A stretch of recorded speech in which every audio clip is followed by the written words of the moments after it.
எல்லாருக்கும் வணக்கம். இன்னைக்கு விஜி கிரியேஷன்ல சூப்பரான ஒரு ஜூஸ் தான் பார்க்க போறோம். அந்த ஜூஸ் வந்து எல்லாருக்கும் பிடிக்கும். ஆனா, ஒரு சிலருக்கு பிடிக்காம இருக்கும். இந்த ஜூஸோட பயன்பாட்ட பத்தி தெரிஞ்சுக்கிட்டாங்கன்னா, அவங்க இத வந்து தவறாம குடிப்பாங்க. அந்த அளவுக்கு சத்துக்கள் அதிகமா இருக்கு இதுல. இந்த மாதிரி ஒரு பெரிய பழத்த எடுத்து கட் பண்ணிக்கலாம். ஃபர்ஸ்ட்டு கட் பண்ணிட்டு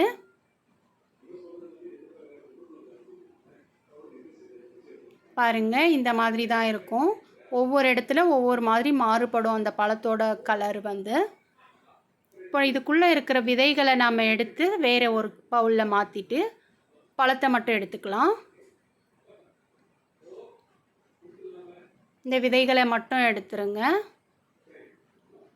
இந்த மாதிரி நம்ம ஒரு கரண்டியை வச்சு எடுத்தோம்னாவே நமக்கு இந்த பழம் ரொம்ப ஈஸியாக வந்துடும்.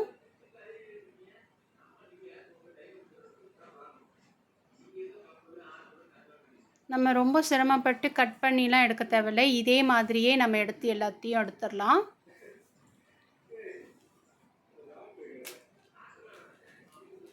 இந்த விதைகள் நமக்கு வேண்டாம். இதை கொஞ்சம் அழுத்தம் கொடுத்து நம்ம எடுத்தோம்னா ஈஸியாக எல்லா பழமும் நமக்கு வந்துடும் கரண்டிலேயே. இப்போ மிக்ஸி ஜாரில் பழத்தை எடுத்து போட்டுடலாம். இந்த பழத்தில் வந்து பால் ஊற்றி செய்கிற மெத்தடு ஒன்று இருக்குது, பால் இல்லாமல் செய்கிற மெத்தடு இருக்குது. நான் பால் ஊற்றாமல் தான் செஞ்சுருக்கேன். சில பேருக்கு பால் பிடிக்காது. நான் வெறும் பழத்தை மட்டும் வச்சு ஜூஸ் பண்ணி காமிச்சிருக்கேன் பாருங்கள். இப்போ நம்ம எல்லா பழத்தையும் எடுத்துகிட்டு வந்துட்டோம். மிக்ஸி ஜாருக்கு சேர்த்துக்கலாம். இப்போ இதுக்கு தேவையான அளவு ஒரு 3 ஸ்பூன் அளவுக்கு சர்க்கரை சேர்த்துக்கிறேன். ஏன்னா இந்த பழமே ஸ்வீட்டாக தான் இருக்கும், அதிக சர்க்கரை தேவைப்படாது. ஒரு 3 ஸ்பூன் தான் சேர்த்துருக்கேன்.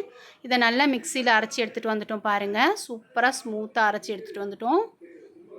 அவ்வளோதான். ரொம்ப ஈஸியாக நம்ம இந்த பழத்தை ஜூஸ் போடுறது ரொம்ப கஷ்டமே கிடையாது. ஈஸியாக ஜூஸ் போட்டு நம்ம எல்லோரும் குடித்தோம்னா இந்த வெயிலில் நமக்கு ரொம்பவும் சத்துக்கள் அதிகமாக இருக்கும். இந்த பழத்தோட நன்மைகள் என்னன்னு நீங்கள் தெரிஞ்சுக்கிட்டீங்கன்னா இதை வந்து தினமும் குடிப்பீங்க. நமக்கு வந்து vitamin A, vitamin E, vitamin D இந்த சத்துக்கள் இதில் கிடைக்குது. மெக்னீஷிய சத்துக்கள் கிடைக்குது.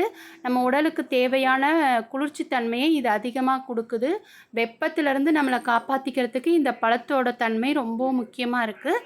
இதை நம்ம அடிக்கடிக்கு தினமும் கூட நம்ம இதை சேர்த்துக்கலாம். ரொம்ப நல்லது. இதை எல்லாரும் குடிச்சிட்டு வாங்க. தேங்க்யூ.